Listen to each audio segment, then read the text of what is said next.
warahmatullahi wabarakatuh. Alhamdulillahirabbil alamin. Nahmaduhu wa nasta'inuhu wa nastaghfiruh wa na'udzu billahi min shururi anfusina wa sayyiati a'malina. May yahdihillahu fala mudilla lahu wa may yudlil fala hadiyalah. Asyhadu an la ilaha illallah wahdahu la syarikalah wa nashhadu anna Muhammadan abduhu wa rasuluh la nabiyya wa la rasulah ba'dah. Qala Allah ta'ala ya ayyuhalladzina amanu taqullaha haqqa tuqatih wa la tamutunna illa wa antum muslimun.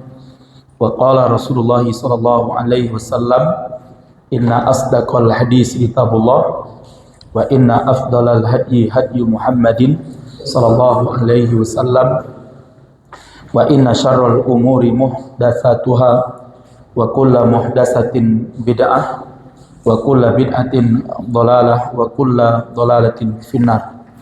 Baik Bapak sekalian yang mudah-mudahan dimuliakan oleh Allah Subhanahu wa taala, jamaah kajian Masjid An-Nur Jumat malam yang mudah-mudahan dimuliakan oleh Allah Subhanahu wa taala.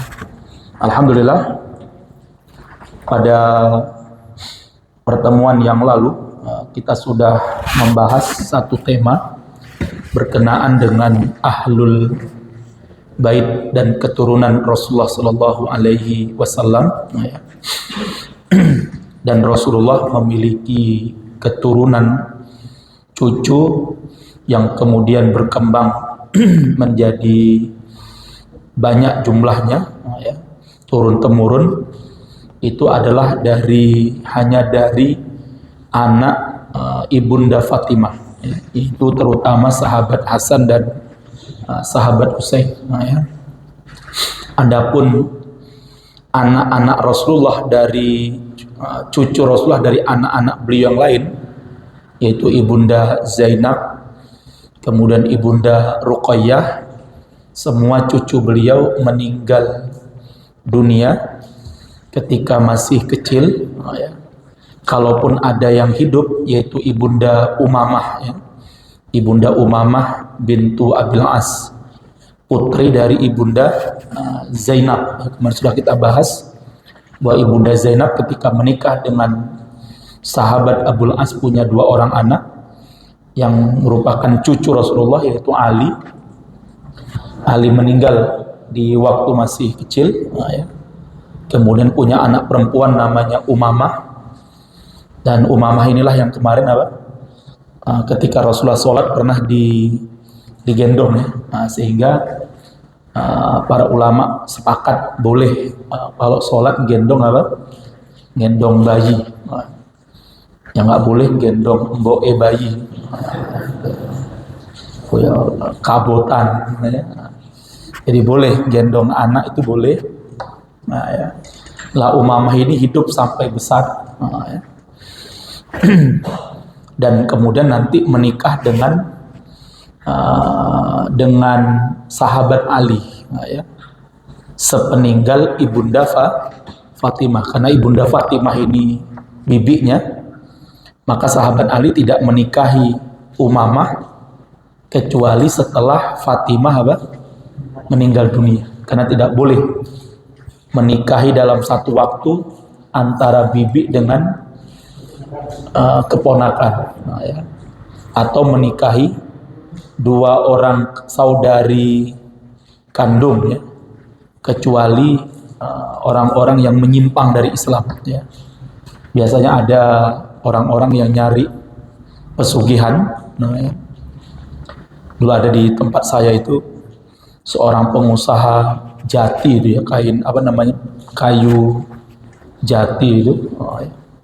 Itu ya sugih tenan memang. Dohirnya ya sugih tenan, Mbak. Rumahnya gede. Dan dia punya istri 4 orang. Itu saudari kandung semua, saudari beradik semuanya. Jadi mbaknya, adiknya, yang terakhir lah adiknya lagi perempuan tamat SMA, langsung dinikahi sama dia. Dan jelas ini dalam Islam merupakan sebuah penyimpangan, ya. Ini sebuah bentuk perzinaan karena tidak sah pernikahannya, ya kan? Namun sebagian orang melakukannya apa? Demi untuk mencari apa? Memenuhi pesugihan, ya. Karena nggak ada, Pak, setan itu memberi syarat yang baik-baik orang. Kerap sugih lu sholat tahajud ya, nggak ada, ya.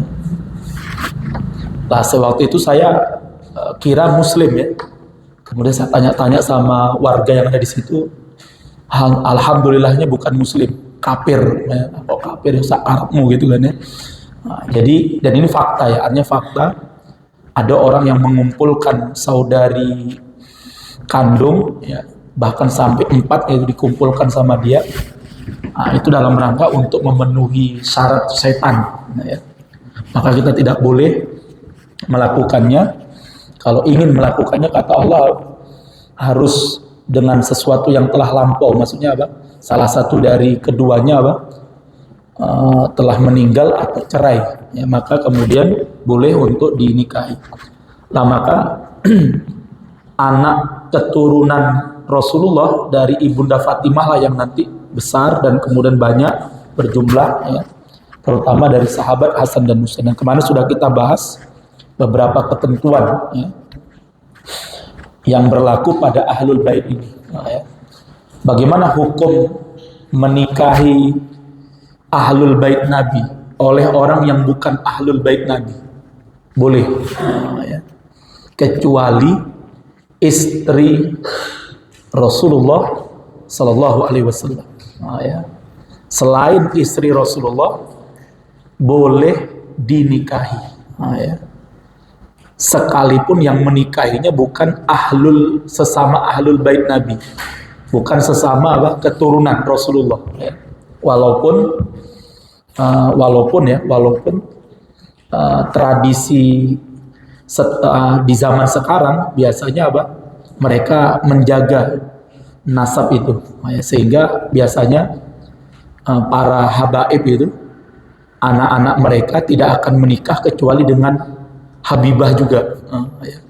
Jadi podo-podo habaib, ya. Nah, kalau jenengan mau nikah ya bisa jadi ditolak. Jadi kalau kita yang bukan ahlul bait Nabi ini, ya, kemudian ingin melamar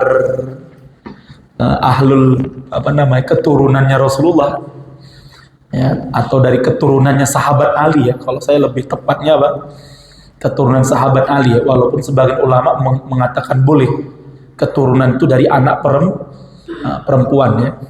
Makanya tetap dikatakan anak cucunya Hasan dan Husain tetap disebut anak keturunan Rasul, walaupun dari jalur anak perempuan. Walaupun yang afdol kalau kita bicara keturunan itu pastinya dari jalur laki-laki, ya. Kalau dari jalur laki-laki, Rasulullah nggak punya anak keturunan cucu cicit dari anak laki-laki, itu nggak punya. Maka lebih tepatnya Hasan dan Husain dan habaib yang ada sekarang itu adalah anak keturunannya sahabat Ali bin Abi Thalib yang ibunya, ya, adalah Ibunda Fatimah. Jadi boleh menikahi, ya, Habibah atau Syarifah walaupun yang bukan ahlul bait, ya. Jadi nggak ada larangan, ya. Yang dilarang cuma menikahi siapa? Istri Rasulullah Sallallahu Alaihi Wasallam, ya. Maka kalau ada yang mengatakan nggak boleh Habibah nikah selain dengan habaib, itu aturan yang nggak ada nggak ada dalilnya. Apalagi nggak boleh menikahi nyai, itu juga nggak ada dalilnya, ya. Jadi boleh, ya, nikahi jandanya kiai, ya. Kalau jandanya mau, ya. Kalau enggak ya wis, ya. Nah, jadi Bapak sekalian, ini penting, ya, untuk kita perhatikan, ya. Jadi walaupun, dan itu fakta, ya, kalau kita baca dalam sejarah banyak keturunannya Rasul atau keturunan sahabat Ali ini menikah dengan yang bukan ahlul bait, ya. Dari keturunannya sahabat Utsman, dari keturunan sahabat Bani Bani Umayyah, ya. Anak keturunan Marwan bin Hakam itu banyak yang menikah dengan cucunya Hasan, cucunya Husain, ya. Tentunya walaupun mereka secara sekufu ya bukan sama karena ahlul bait dan bukan ahlul bait, namun apa, sekufu dalam masalah nasab ya, karena sama-sama dari bangsa Quraisy. Nah, ya, itu dia yang paling penting kan itu kan, walaupun mungkin bukan ahlul bait Nabi tapi punya sekufu, sama-sama anak keturunannya apa, Quraisy ya. Yang kedua mungkin punya kekayaan ya. Nah, jadi ada teman saya itu Jowo Tulen, teman saya itu ya, asli orang Kudus itu. Nah, ya, nikah dengan cucunya Ustadz Abdullah Tufail, pendiri MTA. Oh, ya. Jadi kan pendiri MTA yang pertama kali kan namanya Abdullah Tufail namanya, rahimahullah ta'ala, Ustadz Abdullah Tufail. Oh, ya. Nah, teman saya dari Kudus ini, oh, ya, Jowo asli, nikah sama cucu orang Arab. Nah, saya tanya ya, apa resepnya ente bisa nikah dengan anak ustadz, apalagi Arab ya kan, biasa kan jarang yang mau itu kan. Nah, ya. Resepnya cuma dua, Ustaz. Kalau orang pinter yo kaya. Jadi mungkin itu resepnya. Jadi kalau antum mau nikah sama akhwat Arab, ya, kalau nggak pinter nggak apa-apa. Yang penting apa? Suge oh. Insya Allah nanti diterima itu amarannya. Tapi sekalian yang mudah-mudahan dimuliakan oleh Allah Subhanahu wa Ta'ala. Yang kedua, bagaimana kalau ada habaib yang menyimpang? Ya nggak boleh kita ikutin. Nah, ya. Karena keturunan Rasulullah itu tidak maksum. Nah, ya. Yang maksum hanya siapa? Rasulullah Sallallahu Alaihi Wasallam. Keturunan beliau, istri-istri beliau, tidak ada yang maksum. Maka kalau mereka salah, ya tetap salah. Walaupun tentunya apa? Allah Subhanahu wa Ta'ala akan mengampuni dosa-dosa, apalagi yang ahlul bait yang pada masa dulu ya, istri-istri Rasulullah, anak-anak beliau ya. Jadi kita tidak boleh mengikuti habaib yang menyimpang. Napa meneh sing sesat, nggak boleh, haram. Habaib yang sesat ya banyak ya. Salah satunya di Indonesia ya Habib Kribo gitu kan ya. Habib Kribo, kemudian Husin, ada namanya Husin Shihab. Husin Shihab atau Husin Sahab itu, Husin Shihab ya, itu juga Husin Alwi ya. Husin Alwi, Shihab Alwi itu apa nama? Itu juga Syiah juga. Jadi banyak habaib di Indonesia itu yang kalau nggak Syiah, banyak juga di antara mereka adalah orang-orang sufi yang sufinya sudah jauh menyimpang dari apa? Dari Islam. Dan tentunya apa? Kita tidak boleh mengikuti mereka. Ya. Tetap yang menjadi pegangan kita itu adalah apa? Al-Quran dan Al-Hadis, Al-Quran dan As-Sunnah. Ya. Meskipun ahlul bait, meskipun keturunan Rasulullah, kalau dia menyimpang dari Al-Quran Sunnah, ya sudah kita tinggalkan. Ya. Jadi tetap yang menjadi barometernya, acuannya adalah apa? Al-Quran dan As-Sunnah. Siapapun dia, ya, mau kiai, mau gus, mau siapapun dia, guru tuan guru, ya, itu kalau dia menyimpang tidak sesuai dengan Al-Quran dan As-Sunnah, ya sudah kita tinggalkan. Kita tidak boleh mengikuti ya. Walaupun hari ini biasanya orang banyak ya, mereka nggak peduli mau menyimpang atau enggak, yang penting melu habaib, ya. Yang penting melu gus, yang penting melu kiai ya. Makanya dulu ada siapa itu, si mantan ketua PBNU ya, Kiai Haji Said Akil Siroj, terus dia sampai berani, walaupun menurut dia itu canda, tapi ini tidak boleh kita mencandakan sesuatu yang tidak dibenarkan. Ya. Misalnya Said Akil Siroj mengatakan apa? Orang-orang yang mengikuti Kiai Haji Hasim As'ari atau mengikuti Gus Dur, mengikuti NU, nggak usah takut kalau nanti ditanya oleh malaikat Mungkar dan Nakir. Kok ketika ditanya man rabbuka, Bilang aja sama malaikatnya, ya. Jamaah Gus Dur. Jamaah Mbah Yayi Hashim. Ya. Kok malaikat bakalan apa? Oh, nggih, monggo. Swarga. Ini jelas adalah walaupun itu canda, Pak. Ini canda yang tidak dibenarkan dalam Islam. Ini canda, ini bukan lagi sekedar canda ya. Ini sudah bentuknya pelecehan. Ini sudah bentuknya apa? Penghinaan. Jadi akhirnya apa? Orang-orang awam dari kalangan mereka akhirnya apa ya sudah. Rasa beramal, rasa macam neko-neko mau gampang. Oke, wong NU mati bakalan swarga. Kok kalau ditanya malaikat mungkar, Gus Dur. Lah memang Gus Dur selamat apa? Nah ini kan nggak, Rasulullah saja nggak pernah Pak mengatakan demikian.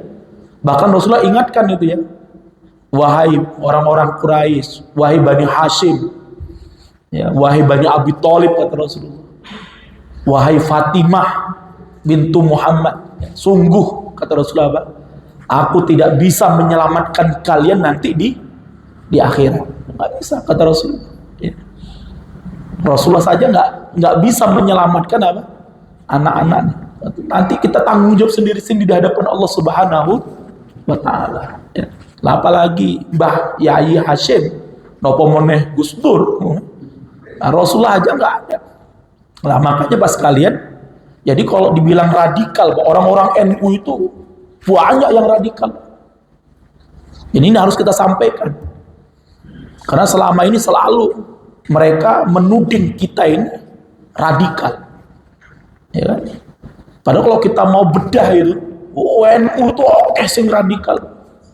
Itu yang kemarin terbaru itu. Anggota BRIN. Ya. Pejabat atau pegawai di lembaga BRIN, Badan Riset dan Inovasi Nasional. Itu bukan orang bodoh yang masuk di sana, Pak. Itu orang-orang cerdas, orang-orang yang punya intelijen yang baik, bagus. Ya. Tapi lihat kemarin ketika terjadi perbedaan Hari Raya Idul Fitri antara Muhammadiyah dengan pemerintah, apa dia bilang? Dia tulis di Twitternya itu, saya akan bunuh semua orang Muhammadiyah. Apa bukan radikal ini? Ya. Apa ini bukan ekstrim? Ya. Ingin membunuh apa? Semua orang. Ya. Dengar kan beritanya itu kan? Ya. Ini jelas ini radikalisme ini, Pak. Ini ekstremisme. Tapi nggak mau mereka dituduh apa? Jadi kalau kita bicara tentang ekstrim, kita bicara tentang radikalisme, itu ada peluang di setiap organisasi manapun, ya. Pasti ada potensi jamaahnya, anggotanya yang radikal, sehingga apa?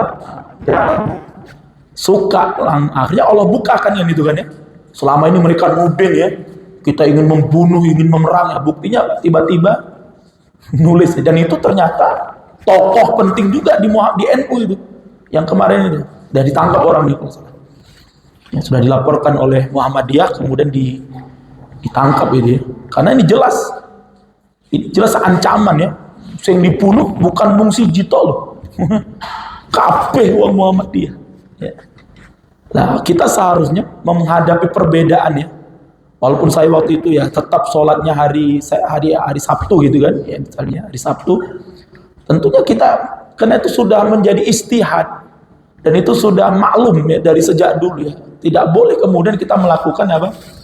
Nah, ya, hal-hal yang kemudian sifatnya radikalisme. Ini penting ya untuk kita perhatikan. Tapi sekalian yang mudah-mudahan dimuliakan oleh Allah Subhanahu wa Ta'ala, pada malam hari ini kita akan sedikit membahas, ini yang kita akan bahas ini, korupsi sebagai pemicu terorisme. Karena korupsi di negara kita ini sudah betul-betul bukan lagi mengerikan, di atas mengerikan, Bayangkan yang terbaru itu korupsi di Minko ya, Minfo ini ngeri. Anggaran 10 triliun pembangunan tower itu atau BST ya, itu yang dikorupsi 8 triliun.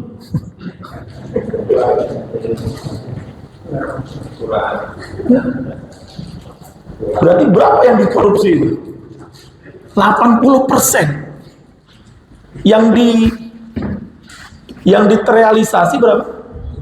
Hanya 20% saja. Ini kan bukan lagi mengerikan, ini sudah membahayakan ya bagi negara. Ya. Menterinya namanya Johnny Plate ya. Plate itu apa namanya? Plate itu apa namanya? Plate atau Plate ya. Pilate ya. Dan itu menariknya, Pak. Untuk menetapkan si Johnny ini, si Menkominfo ini, Menteri Menkominfo ini, ya, Menteri Menkominfo ini, itu 2 tahun, Pak. Mereka untuk menetapkannya sebagai tersangka. Dan yang menariknya, yang nangkep bukan KPK, kejaksaan. Itu menarik. Ini ada apa? Kan gitu. Artinya mereka sudah susun dulu tuh strategisnya, ya. Karena apa? Karena aliran duit 8 triliun itu, ya, itu sebenarnya kecil ya dibandingkan yang di Menku ya, Menteri Keuangan yang sekarang sudah hilang beritanya itu. Ya, makanya kemarin kan disindir tuh Mahfud MD, yang dia katanya punya informasi banyak tentang korupsinya Menkominfo ini. Lah mana berita tentang Menko itu? Kok hilang beritanya, ya kan? Kok tiba-tiba sudah adem ayem aja? Padahal nggak tanggung-tanggung gitu. 359 triliun. Itu kalau dibandingkan yang 8 triliun sebenarnya citi, tapi oh gede Pak 8 triliun nih. Oh. Pernah lihat Pak duit 8 triliun? Nah, tuh.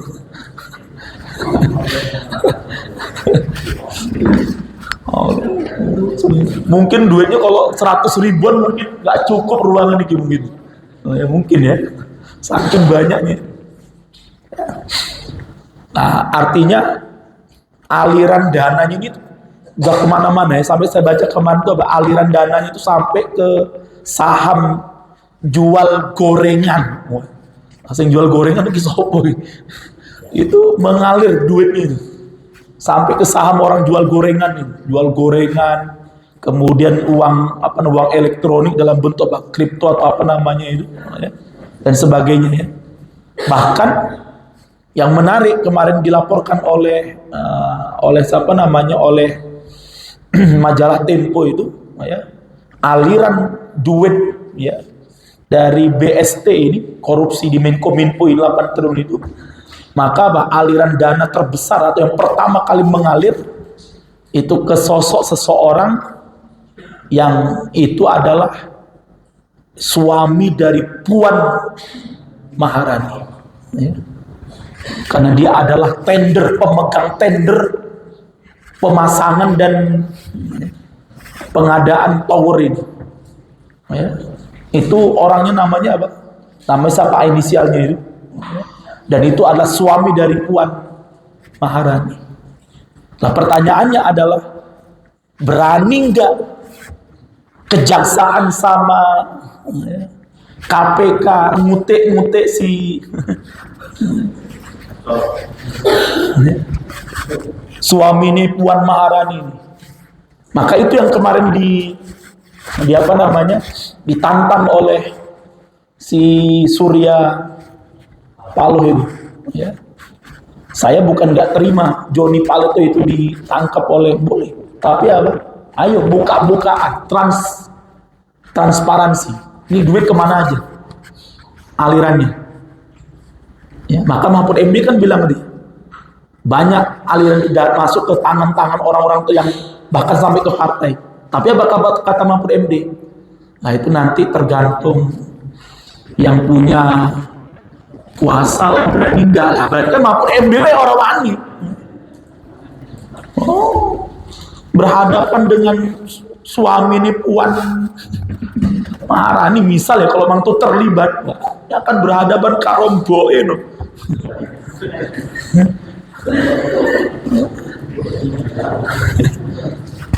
Nah, maka akan kita lihat nanti ya, akan kita lihat nanti kemana itu ya. Nah, maka pas kalian mudah-mudahan dimuliakan oleh Allah, karena apa Pak? Karena menjelang pemilu ini ya mereka butuh dana besar Pak, ya butuh dana besar. Makanya kenapa demokrasi itu Pak, merupakan sistem yang akan melahirkan para koruptor ya. Ya, kalau untuk Anda baca itu sejarahnya itu, karena apa? Karena memang demokrasi adalah sebuah sistem yang dibuat dan itu dibayar dengan harga yang mahal, butuh modal gede. Ya. Lah maka orang untuk bisa berebut di panggung demokrasi, terutama dalam jabatan, baik itu di jabatan yang eksekutif, legislatif maupun yudikatif, ya, mereka harus punya fulus. Jadi kan mau jadi caleg nggak pakai duit, wassalam. Ya. Ada pas sekarang mau jadi caleg tuh harus minimal berapa M itu, ya. Tingkat daerah tingkat daerah 2, daerah 1, apalagi tingkat pusat ya, DPR ya, itu berapa puluh miliar. Nah ini tentunya apa lah, pasti mereka sekarang butuh duit untuk bisa memenangkan ya, apalagi pilpres. Mereka butuh duit dan butuh anggaran yang besar untuk memenangkan itu. Karena apa? Mau nggak mau harus pakai duit Pak, untuk memenangkan itu. Ya. Makanya negara kita ini dari dulu korupsi itu nggak akan bisa hilang. Walaupun Jokowi di awal-awal dulu kepemimpinannya tahun 2014 ya, dia jadi presiden pertama dan dia mengatakan apa? Akan habisi korupsi dan para koruptor. Malah justru apa? Paling oke. Paling oke. Nah, maka sekalian mudah-mudahan dimuliakan oleh Allah. Lah pertanyaannya, ketika seorang menteri korup, nah yang salah sopo. Makanya malah ada tuh kan, ada apa namanya, ada jajak pendapat itu ya di medsos itu ya. Menteri korupsi yang salah presidennya atau menterinya. Ya. Polling terbesarnya berapa puluh 80% yang salah presidennya. Ya. Karena apa? Berarti nggak ada controlling. Lah apa gunanya setiap tahun sidang sama DPR? Ya. Kadang ada sidang sama DPR, sidang dengan itu. Terus apa? Laporannya, lah masa nggak dilapor itu? Udah sekian tahun itu. Wis pirang BTS yang kesa, yang didirikan, anggaran piro yang dikeluarkan. Nah, ini menunjukkan berarti apa? Makanya dulu kan pernah dikatakan namanya ikan itu kalau busuk dari mananya? Kepalanya dulu, baru ke, nggak mungkin bu ikan busuk ekornya sih baru ke kepala itu. Nah jadi ini berarti yang salah ya bukan menterinya. Berarti yang salah pertama kali siapa? Ya presidennya ya. Berarti apa? Kenapa di era Jokowi ini berapa menteri yang sudah ketangkep oleh KPK itu? Dan yang terakhir ini. Bisa jadi berarti apa? Pejabat-pejabat negara ini berarti apa? Sudah tidak lagi menganggap presiden mereka ini apa? Karena begini Pak, orang kalau kita itu punya pemimpin ya, dan pemimpin kita ini memang betul-betul orang yang punya wibawa. Jangankan mau korupsi, Pak. Telat wae mungkin yo. Coba seorang pemimpin itu sudah nggak punya wibawa di mata bawahannya, apa yang dilakukan? Mereka akan bersukaria itu kan, melakukan berbagai macam kegiatan ya suka-suka mereka masuk yo. Sak senengi, kumulih yo sak senengi, kerja yo sak senengku, tak garap yo karepku, ora tak garap. Kenapa? Karena mereka juga tahu pemimpin mereka ini orang yang nggak punya wibawa. Ya kerjanya ngono kuwi. Podo-podo ora cetone mungkin gitu kan. Tapi coba kita itu punya pemimpin yang wibawa itu, Masya Allah ya. Punya punya atasan yang berwibawa. Lah tentunya kan beda ya. Nah, berbeda tentunya kan gitu. Nah, sekarang apakah menteri-menteri Jokowi ini sudah menganggap Jokowi ini sudah nggak punya wibawa lagi, sehingga kemudian mereka dari menteri perdagangannya, dari menteri Menkominfo-nya, bahkan sebelumnya Mensosnya, ya, menteri sosialnya, ya. Nasallahu al-afiyah. Tobat sekalian ya. Maka para pengamat mengatakan bahwa korupsi ini ya, merupakan sumber atau faktor utama terjadinya terorisme. Ya. Maka disebutkan di sini apa yang dimaksud dengan korupsi. Ya. Yang dimaksud dengan korupsi adalah istilah korupsi berasal dari bahasa Latin, namanya corruptio, yang berarti kerusakan atau kebobrokan, dan dipakai pula untuk menunjukkan keadaan atau perbuatan yang busuk ya. Jadi korupsi itu sesuatu yang betul-betul sangat busuk. Ya. Makanya nggak pantas koruptor itu dihormati. Ya.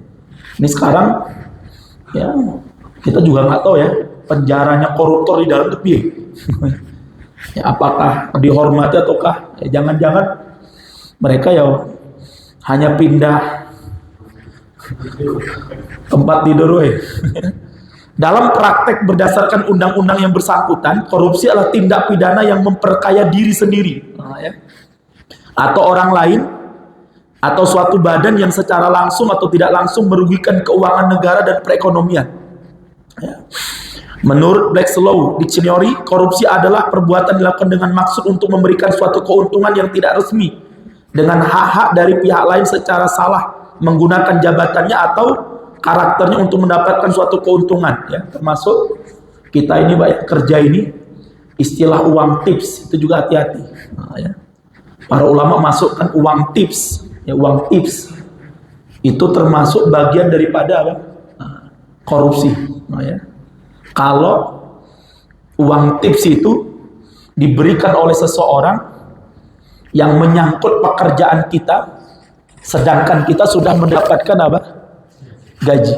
Nah, ya. Ini sering gitu ya. Misalnya teman-teman yang kerja di bengkel itu sering tanya sama saya itu ya. Karena ada teman-teman kita yang kerja di bengkel motor atau bengkel mobil. Karena memang dia mungkin ya kalau mengerjakan motor orang atau mobil seseorang, dia bisa dianggap sebagai karyawan yang mungkin dianggap paling bagus lah mungkin ya. Istilahnya kalau mengerjakan itu mungkin dia betul-betul memuaskan pelanggan. Sehingga terkadang pelanggan itu biasanya nyalami. Jadi bayar ke kantor ke ya. Pas mau pulang disalam, Mas tuh awakmu. Alhamdulillah. Sekut. Itu uang apa namanya itu? Uang tips. Itu tips. Nah, hukumnya gimana nerimanya? Haram, Pak. Ya, menerima tips itu hukumnya apa? Haram. Kecuali atas izin si perusahaan. Kalau perusahaan membolehkan nggak apa-apa. Karena itu nanti akan jadi ketimpangan, ya kan? Satu, itu sesuatu yang nggak halal karena dia sudah mendapatkan gaji. Yang kedua, itu bisa menjadi ketimpangan antara satu karyawan dengan karyawan yang lain. Ya, bukan kono yo, mentang-mentang kerjanya halus. Wow. Padahal kan orang untuk jadi kerja yang halus kan butuh skill tersendiri kan. Ya, nggak bisa lah. Engkau sing halus-halus yo, untuk tips terus kan gitu kan. Nah, ini tentunya nanti pasti akan menimbulkan ketimpangan. Ujung-ujungnya apa? Piye carane DE harus kita tendang kan gitu kan. Ujung-ujungnya kan teroris jadinya. Ujung-ujungnya akan melakukan tindakan apa? Ya, radikalisme. Itu pasti gitu ya. Nah, ini tentunya sekalian ya. Makanya Rasulullah pernah kan? Rasulullah pernah ngirim seorang pegawai ya, zakat beliau yang sudah digaji oleh Rasulullah. Disuruh Rasulullah mengambil apa? Zakat di sebuah kaum ya. Kemudian dia sampai ke sana, maka kaum tersebut memberikan harta zakat mereka dan mereka bilang, wahai fulan, ini adalah harta zakat kami, tolong ya, sampaikan kepada Rasulullah Sallallahu Alaihi Wasallam. Kemudian kaum tersebut kemudian memberikan sebuah harta lagi, ini untuk sampean, ini untukmu, ya. Ini hadiah lah, tips untukmu. Kenapa? Karena engkau sudah mau datang ke kampung kami untuk mengambil zakat kami, sehingga kami nggak perlu lagi datang ke kota Madinah. Di kota datang. Kemudian dia pulang ke kota Madinah, ya, menemui Rasulullah Sallallahu Alaihi Wasallam, dan dia bawa kedua paket tadi dia, sing siji gede, sing siji cilik. Kemudian yang besar diserahkan kepada Nabi. Rasulullah, ini harta zakatnya Bani Fulan, ya. Kemudian Rasulullah tanya, lah itu kok orang di pasrah ke? Oh, milik aku dikei karo kono sebagai hadiah. Langsung Rasulullah bilang apa? Apa engkau akan dapat duit itu kalau kau duduk-duduk di rumahmu aja? Apa kau dapat duit itu? Apa kau dapat tips itu? Kalau kau tadi turu tok ning omah, tiba-tiba duitnya teko dewe. Kamu dapat uang itu kan kenapa? Karena kedudukanmu, karena tugasmu kan sebagai seorang apa? Pegawai zakat, pegawai Baitul Mal. Coba kalau kamu bukan seorang pegawai Baitul Mal dan kau bukan sebagai petugas zakat, apakah akan diberi duit itu? Enggak kan? Padahal engkau sudah diberi gaji oleh Baitul Mal. Kau sudah dibayar oleh Baitul Mal setiap bulannya. Maka kemudian Rasulullah Sallallahu Alaihi Wasallam berkhutbah di depan para sahabatnya. Maka Rasulullah bilang apa? Siapa yang mengambil tips yang gak halal dalam bentuk unta, ntar untane akan dililit ke di atas badannya di hari kiamat dalam bentuk api neraka jahanam, sambil untanya kalau dia mengambil tips itu bentuknya apa? Sapi itu akan dan selanjutnya lah. Maka sekalian mudah-mudahan dimuliakan oleh Allah, ini penting ya. Jadi bapak-bapak yang kerja di kelurahan ya, untuk gaji kok itu tips ya. Dan itu seneng banyak, oke kok. Ya, dan dahsyat lah. Biasanya orang kayanya dapat dari tips-tipsnya itu, ya, tips-tipsnya itu ya. Ngambil ke BLT nih, wong kampung, kok dapat apa? Tips. Padahal dia sudah digaji, sudah dibayar oleh apa? Misalnya oleh pemerintah. Nah ini kok tidak boleh ya untuk kita lakukan. Tapi sekali mudah-mudahan dimuliakan oleh Allah ya. Selanjutnya ya, melihat dari definisi tersebut jelas bahwa korupsi tidak hanya menyangkut aspek hukum, ekonomi dan politik, tapi juga menyangkut perilaku manusia yang menjadi bahasan utama serta norma yang diterima dan dianut oleh masyarakat. Jadi korupsi ini, Pak, ini juga berkaitan dengan apa ini? Berkaitan dengan perilaku ya. Ini berarti ada kaitannya dengan apa? Sikap seseorang. Ya. Bukan hanya kaitannya dengan hukum, ekonomi, politik, tapi ini berkaitan dengan morality, akhlak. Ya kan? Definisi korupsi di atas mendefinisikan bahwa adanya penyimpangan dari pegawai publik dari norma-norma yang diterima dan dianut masyarakat dengan tujuan untuk mendapatkan apa? Keuntungan pribadi. Ya, waliyadzubillah. Namun demikian, bila dikaji secara mendalam dan eksplisit, dapat diketahui bahwa hampir semua definisi korupsi itu mengandung dua unsur. Jadi korupsi itu pasti mengandung dua unsur. Yang pertama apa? Penyalahgunaan kekuasaan yang melampaui batasan kewajaran hukum oleh para pejabat atau aparatur negara. Jadi menggunakan kekuasaannya, menggunakan jabatannya untuk melakukan tindakan apa? Korupsi ya, memperkaya dirinya atau itu biasanya menggunakan apa? Kekuasaan dia sebagai seorang pejabat. Jadi korupsi itu biasanya selalu menggunakan posisi dia, kedudukan dia sebagai seorang pejabat ya. Misalnya apa? Misalnya ada anak mau masuk PNS misalnya, mau masuk ASN misalnya. Padahal nih orang nggak mampu nih Pak, secara intelijennya, kepinterannya ya. Nah, itu biasanya dilihat IQ-nya, waduh, pas-pasan 200 bagi sekolah.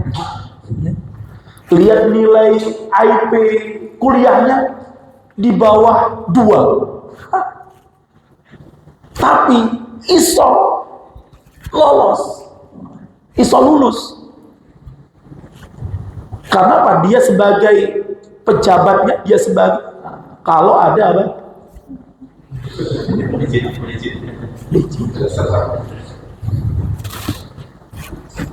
Kalau nggak ada, jadi ada teman saya itu anaknya mau masuk ke fakultas kedokteran di salah satu kampus itu Pak ya. Nilainya itu kurang 5 digit.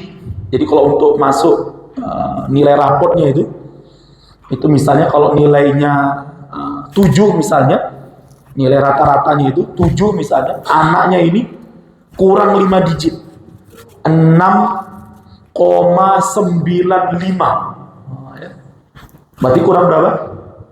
5 digit. Kemudian dia datang itu pejabat di kampus itu, Pak, anakku isora masuk fakultas kedokteran. Tenang, anakku yang orang masuk kedokteran mungkin kilo stres nih. Kata mereka nggak bisa Pak, nilainya kurang 5 digit ini, 6,95. Isora ditambah ke digit ini supaya bisa jadi apa? 7. Tak takon sih. Tak tanya dulu sama petugas sih. Pura-pura, gitu kan. Padahal orang takon orang sing bertanggung jawab kok. Akhirnya apa? Iso. Tapi ya sak digit iki 25 juta selawe.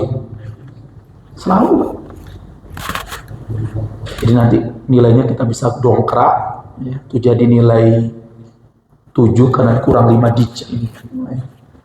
Ini sak digitnya selawe. Benar selawe? 25 berapa? Selawe benar ya? Selawe. Itu teman saya, orang masih hidup sekarang. Akhirnya wis jangankan selawe, 50 pun tak. Bayar. Hanya bayar Pak, 25 kali 5 itu 125 juta. Langsung ACC lulus.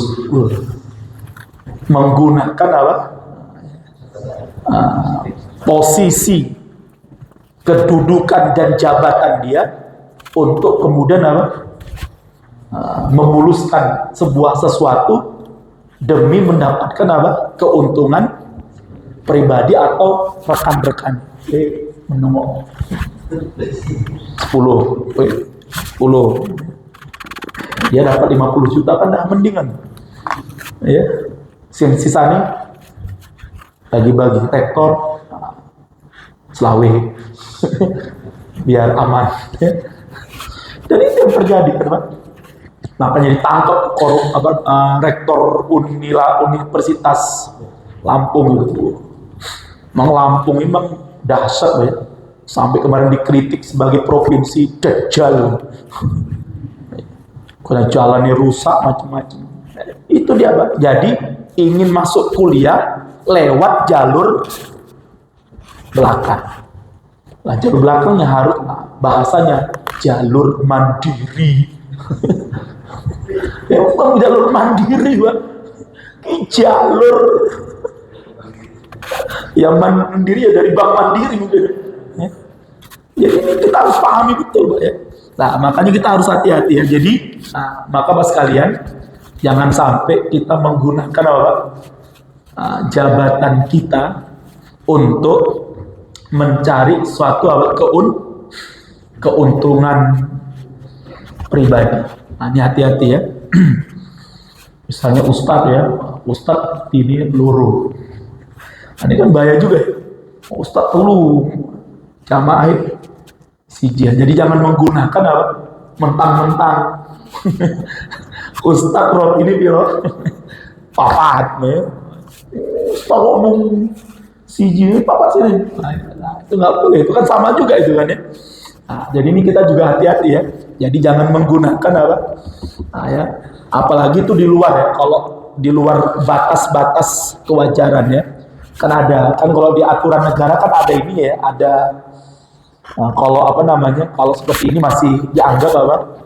Wajar, mungkin masih boleh ya. Tapi kok sudah mungkin gitu ya. Kedua, pengutamaan kepentingan pribadi dan klien ya di atas kepentingan publik oleh para pejabat dan atau aparatur negara yang bersangkutan. Nah, ini biasanya ada kepentingan pribadi atau kepentingan klien ya yang bersalah atau yang bermasalah ya, atau yang melanggar hukum.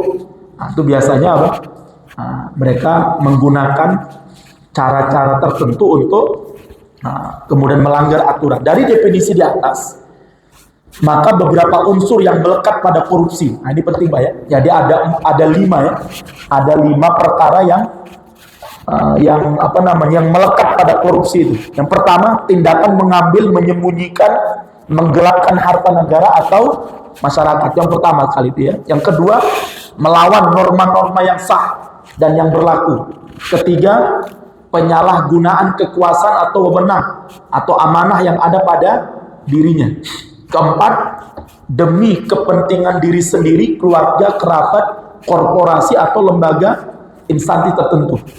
Ya, ini biasanya kalau instansi tertentu ini biasanya sering menggunakan apa? Jabatan-jabatan mereka di instansi tertentu atau lembaga mereka untuk membuat proyek-proyek.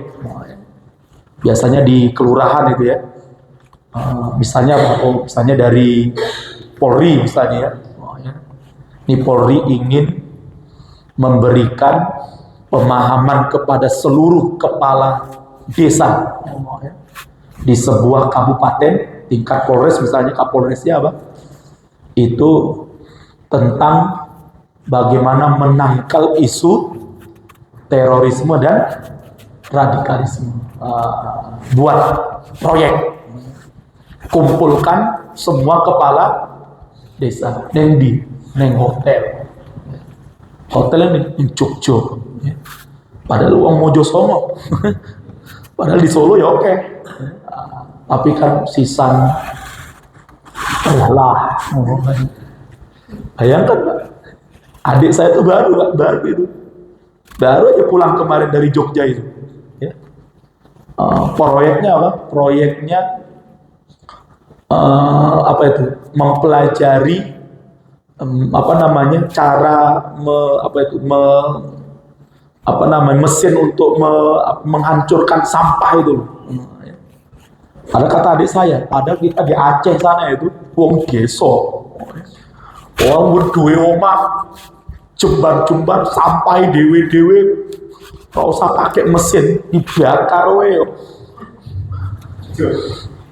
Hancur, remuk. Tapi yang proyek, ada proyek ini Mbak, proyek instansi tertentu kan, kalau saya sebutkan namanya. Akan mempelajari bagaimana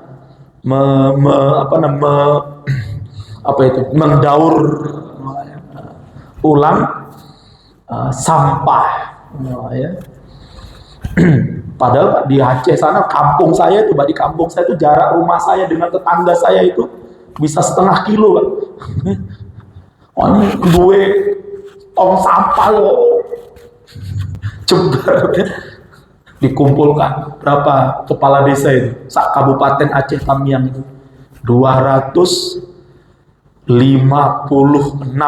kepala desa. Oh ya, kumpulnya di mana? Jogja. Kepala desa yang seneng-seneng lain loh, Pak. Oh, dolan ya. Seneng. Terus biar kas deso. Ini kan anunya desa, ini anunya kepala desa. Bayar piro 15 juta. Kau ada cashback ya, 1,5 juta.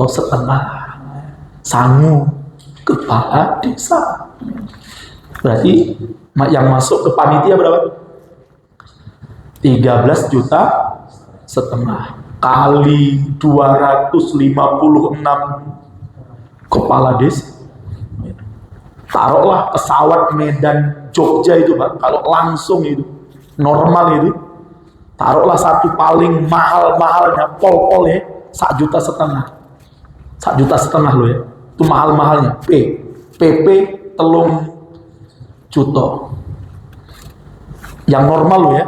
Tapi kalau dia bisa bekerja sama dengan mas kapainya, dohirnya kan ya, hotel 2 malam, berangkat Jumat mulai Senin misalnya, atau mulai Ahad misalnya ya, piro ya. Oh, buat sak kamar 2 orang ya, sekian juta. Taruhlah misalnya dia sekian malam 5 juta misalnya, tadi 8 juta berarti kan. Kok transportnya mobil misalnya dia mau acara kemana, wis 3 juta, wis 10 juta beres. 3 juta, sisa berapa? 3,5 juta ya kan? Kali piro tadi?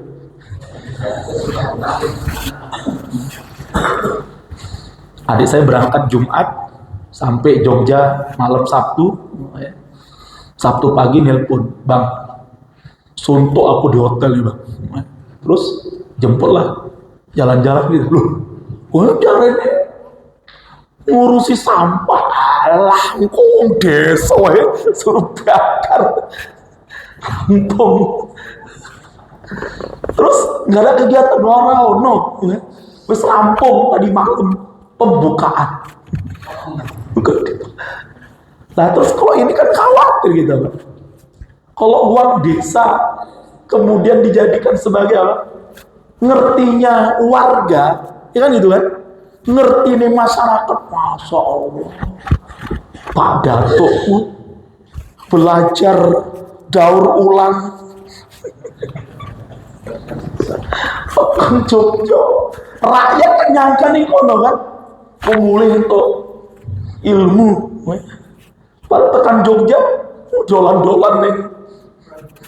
Borobudur foto lah maka sekalian ini kan apa lah, ini yang salah sopo kepala desanya tuh sopo. Nah itu biasa itu udah instansi Pak, itu mainnya sudah itu nanti proyek Pak, proyek lembaga kok, lembaga apa meneh, sekda apa meneh, itu buat proyek lah. Sering kalian dijadikan proyek, targetnya apa di kepala desa, camat, itu belum lagi tingkat atas nanti. Nah, maka ini penting Pak sekalian ya. Nah, kita khawatir ya. Nah, maka bapak-bapak yang jadi kepala desa, RT pernah jalan-jalan nggak? Kemudian apa? Merugikan pihak lainnya, baik masyarakat maupun negara ya. Jadi ya, saya bilang, akhirnya saya ingatkan sama adik saya, ya hati-hati. Makanya adik saya itu udah boen dan selesai. Selesai setahun loh, masih ada 5 tahun lagi. Ya. Nah, maka korupsi ini adalah kanker yang menjadi inti dari begitu banyak masalah di dunia saat ini, yang menghancurkan pekerjaan dan menahan pertumbuhan, menelan biaya ekonomi dunia triliunan rupiah setiap tahun ya. Ini Amerika sudah diambang kehancuran ini ya. Di Menteri Keuangan Amerika Pak sudah mengatakan apa? 1 Juni kemungkinan besar apa? Amerika akan gagal bayar utang itu. Kemarin berapa utangnya? 346.000 triliun. Nah, yang dibandingkan dengan Indonesia ya, Amerika utang segitu mungkin masih dolarnya masih tinggi terus, ya kan? Indonesia baru utangnya sekian ribu, 7.000 triliun, bahkan 11.000 triliun, rupiahnya udah. Ya. Nah, ya. Jadi ini kanker, Pak, ya. Jadi korupsi ini kanker. Naudzubillah min dzalik. Ya. Maka yang menjebak orang-orang yang paling miskin dalam kemiskinan yang mendalam. Ya. Jadi korupsi ini Pak akan menyebabkan apa? Yang miskin makin miskin, sing sugih makin sugih. Itu akibat korupsi. Maka sekarang ini di negara kita ini ngeri, Pak. Ya. Yang miskin sekarang semakin terpuruk, makin terisolir, makin tertindas. Ya. Saya baca di beberapa media itu sekarang korporasi penambangan gede-gede Pak di Kalimantan itu, Pak. Ya. Jadi pemerintah itu sekarang demi dapat duit ini Pak, demi dapat cuan ini, pokoknya udah nggak peduli hutan digundulin, tanah dirusak, dikeruk, mereka udah nggak peduli Pak. Yang penting ada investor. Ya. Itu kan pembangunan IKN yang selalu dipuja-puja oleh Jokowi yang katanya apa? Investornya sudah sampai antri. Ya. Tapi ternyata sampai hari ini Pak, belum ada investor yang berani masuk membangun IKN. Jadi sekarang pembangunan IKN itu murni sekarang masih pakai APBN. Ya. Dan sekarang sudah banyak pegawai yang dipindahkan ke sana Pak. Saya punya saudara itu, sepupu saya itu kan di Kementerian Keuangan ini. Terus sekarang sudah dipindahkan ke sana itu, sudah dipindahkan ke Kalimantan ini untuk menyambut IKN ya. Padahal gedungnya belum dibangun itu. Dan dasar, itu nanti dihabis. Saya pernah masuk ke hutannya tuh Pak. Itu ada sampai saya hitung kayunya itu 3 orang tuh Pak. Ya. Jadi kita peluk itu kayunya, 3 tangan orang tuh baru terpeluk itu. Itu berarti kayu udah berapa tahun? 2 tahun, 2 tahun. Gak mungkin 2 tahun 3, itu ratusan tahun. Itu akan dibabat semua dan habis hutan lindung dan sebagainya. Dan akhirnya apa yang terjadi Pak? Sekarang akibat pertambangan macam-macam di sana itu, sungai warga yang selama berpuluh-puluh tahun mereka menggunakan air dari sungai itu untuk makan, minum, untuk masak, minum, nyuci, mandi, itu sekarang apa? Sungainya jadi keruh, rusak. Masyarakat nggak bisa lagi menggunakan itu. Mereka pakai air untuk mandi, langsung kulitnya apa? Akhirnya datanglah lembaga nawarkan air PDAM. Wis masuk PDAM mawon, ya.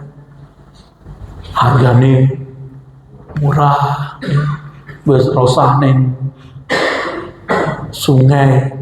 Ini kan merampok dengan cara apa? Dengan cara apa? Halus. Jadi dulu warga udah nggak mau, warga nggak mau pakai apa, nggak mau pakai PDAM, mau PDAM, wes sungai ini airnya turah-turah, tapi dirusak sungainya. Akhirnya mau tidak mau pakai apa? PDAM. Ini penting. Jadi begitu cara merampok dan merampas hak-hak rakyat itu, nasallahu alaihi. Dulu mereka masak masih pakai kayu, karena banyak kayu-kayu sana, mereka ambil kayu. Nah, sekarang hutan ini sih, datang kompor listrik. Jadi ini proyek yang bisa dikatakan apa? Simbiosisme,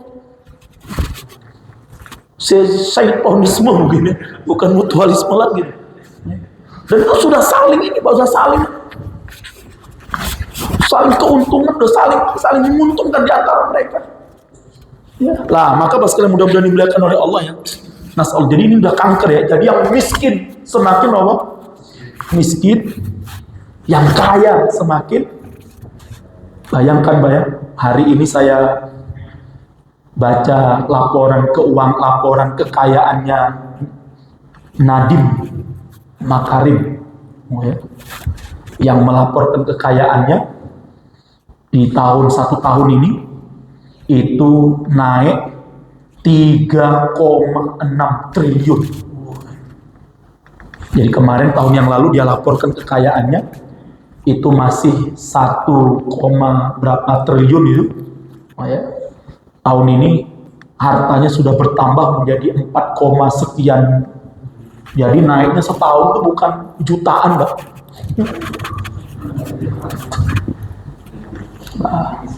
Akhirnya banyak orang curiga nih. Katanya Gojek dah makin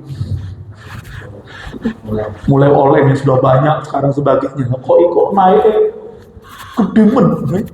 Kalau naik 100 juta, 1 miliar mungkin masih naik 3,6 triliun, Mbak. Pirang duit nih.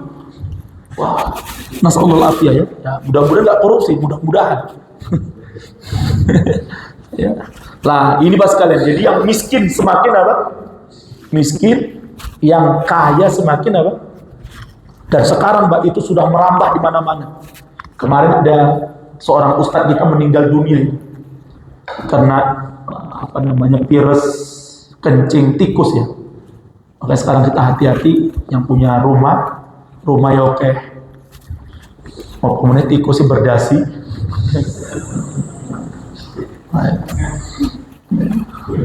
Jadi kalau kita punya piring atau sebagian di luar, tidak di dalam, tidak dalam lemari itu, kalau mau dipakai lagi ya usahakan lebih baik dicuci dulu atau karena kita nggak tahu ya, kita tidur malam tikus ya jualan pipis neng kono. Kemarin ada seorang ustadz kita itu kena penyakit itu, kemudian dibawa ke rumah sakit. Nggak saya sebutkan rumah sakitnya. Qadarullah setelah dirawat sekian hari, seminggu atau berapa, meninggal dunia. Habis duit itu sekitar 21 juta. Namanya ustadz nggak punya uang, istrinya juga nggak punya, akhirnya bingung. Itu jenazah nggak boleh keluar sebelum apa?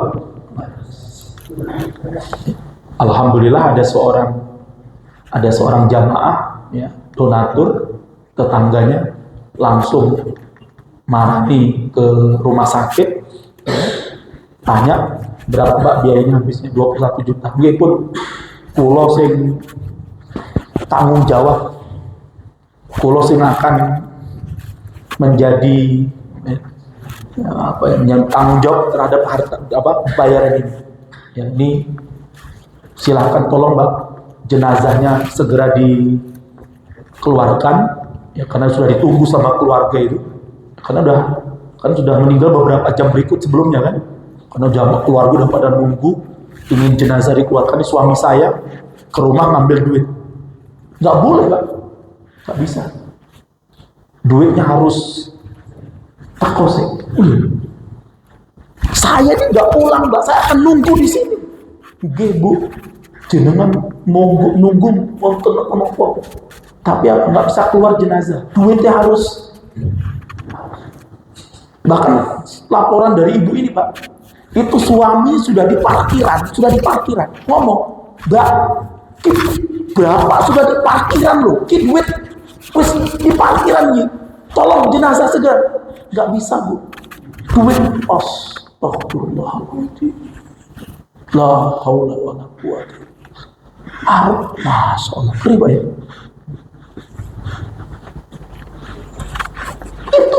Itu dari parkiran Mbak. Ini Mbak ditunjukkan nih, suami saya udah WA nih, wis neng parkiran. Gak bisa Bu, duitnya harus sampai dulu. Pripun Mbak? Ngelus dulu betul. Mudah-mudahan gak dimarahi ya, kan soal.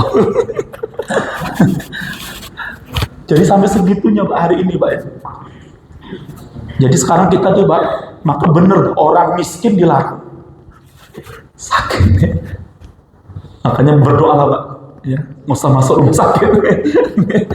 Lah kok Pak Zul mau kerjaan ya?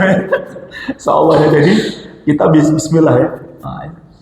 Jadi sekarang walaupun sekarang Pak namanya pakai BPJS itu ya berat juga Pak.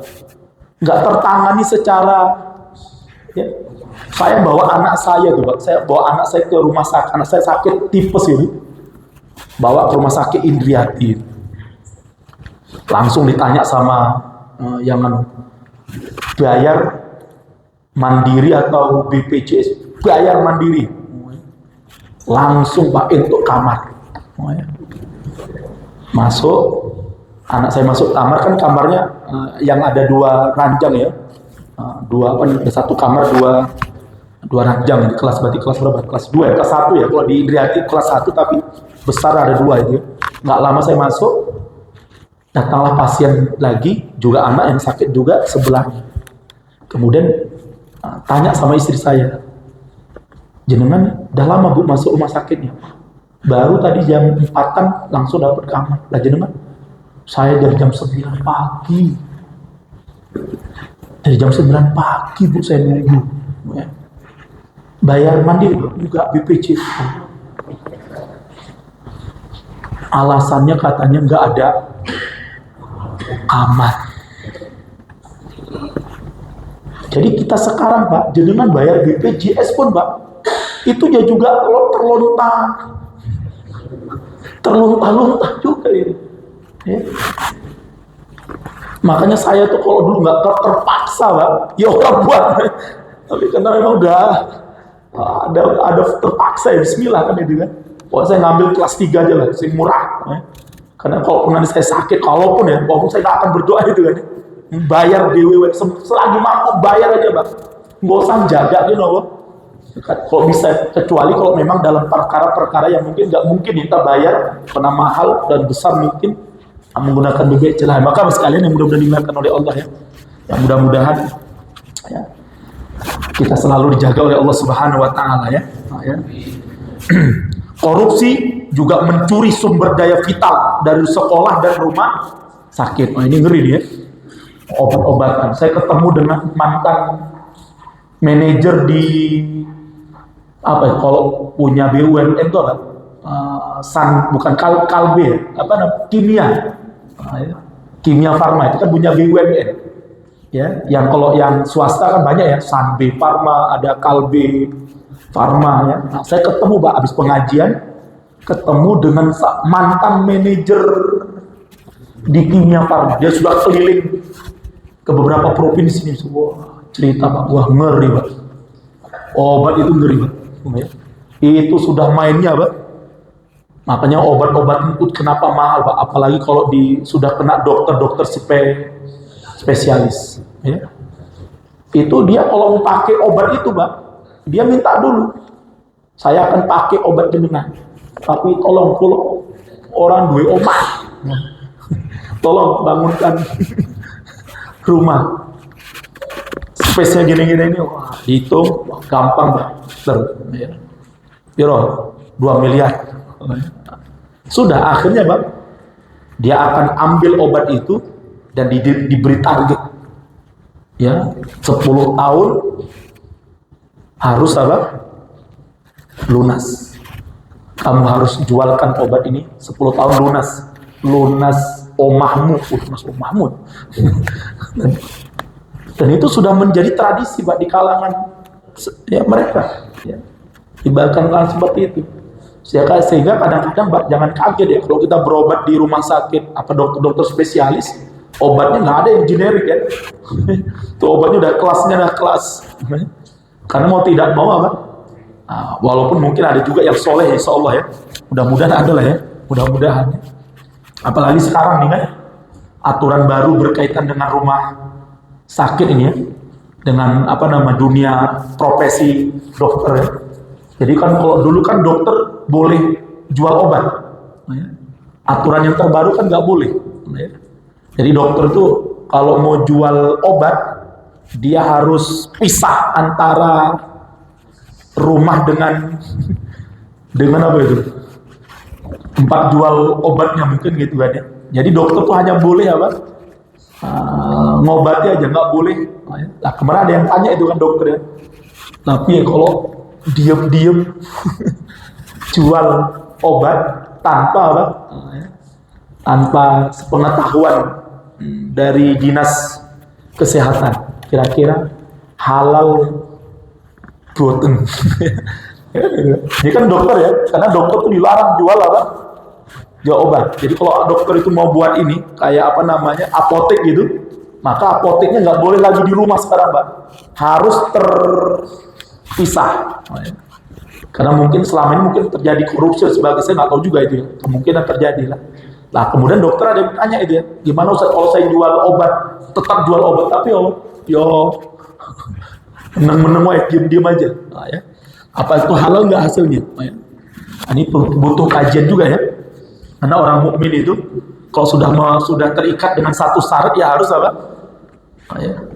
Karena ada seorang ustadz itu ketika ditanya, ada seorang pakar muamalat namanya Dr. Erwandi Tirmidzi itu ditanya bagaimana hukum hasil dari jualan di trotoar dan itu menghalangi orang jalan.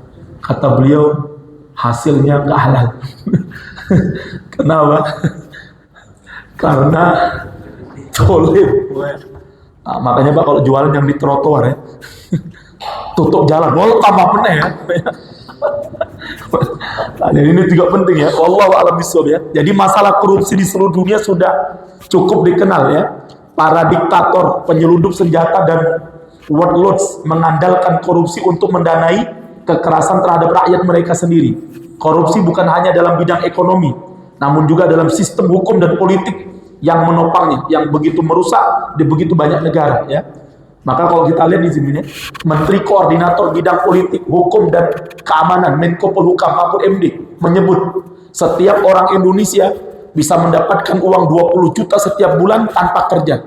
Hal itu disampaikan Mahfud dalam sambutannya di Sarasian tentang isu strategis dengan tema sinkronisasi tata kelola pertambangan mineral utama perspektif politik hukum. Jadi Pak, karena pertambangan mineral Indonesia itu dikorup, akhirnya apa? Negara itu mengalami apa? Kerugian yang sangat dahsyat. Ya. Kalau kata Mahfud MD, kalau pertambangan mineral itu nggak dikorupsi, orang Indonesia per kepala, per jiwa itu entuk duit per bulannya 20 juta. Jenengan nggak usah lagi nambal ban, nggak usah lagi. Wis kok tinggal duduk-duduk aja ngomong. Itu baru satu item loh, pertambangan apa? Mineral. Belum lagi baru batu bara, belum lagi pertaniannya, belum lagi perhutannya. Udah berapa, Pak? Berarti negara kita ini sudah betul-betul rusak, Pak ya. Nah, ini yang ngomong bukan saya loh ya, ngomong nih Menko Polhukam ini. Jadi 20 juta, 20 juta per berapa itu? Per orang loh ya, per kepala. Jadi kalau jenengan di rumah ada 10, Pak, 200. Tapi loh, Pak. Tapi yo mimpi. Halusinasi. Nasallahu alaihi ya. Nah, ya. Maka korupsi bisa memicu konflik dan ketidakstabilan dalam 3 cara yang nanti akan kita bahas ini. Korupsi bisa memicu keluhan sosial dan politik.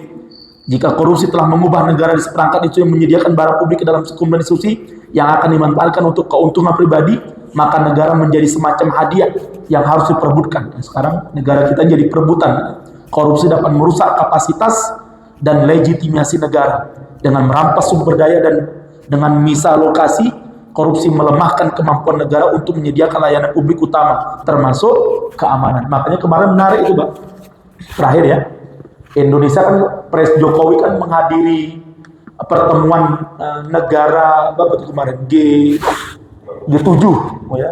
G7 ini Pak, negara pendonor duit, negara-negara kaya yang suka ngutangi.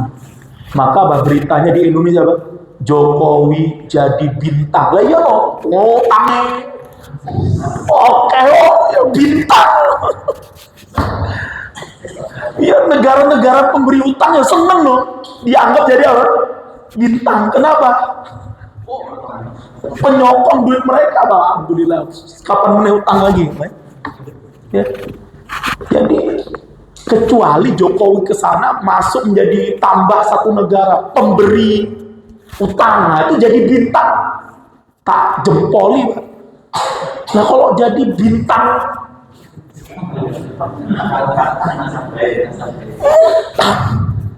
itu bintang apa? Bintang 7. Astagfirullahaladzim. Ya. Kalau lanjutkan pada pertemuan yang akan datang. Hadanallah wa iyyakum ajma'in. Kita akhiri doa kafaratul majlis. Billahi taufiq wal hidayah. Assalamualaikum warahmatullahi wabarakatuh.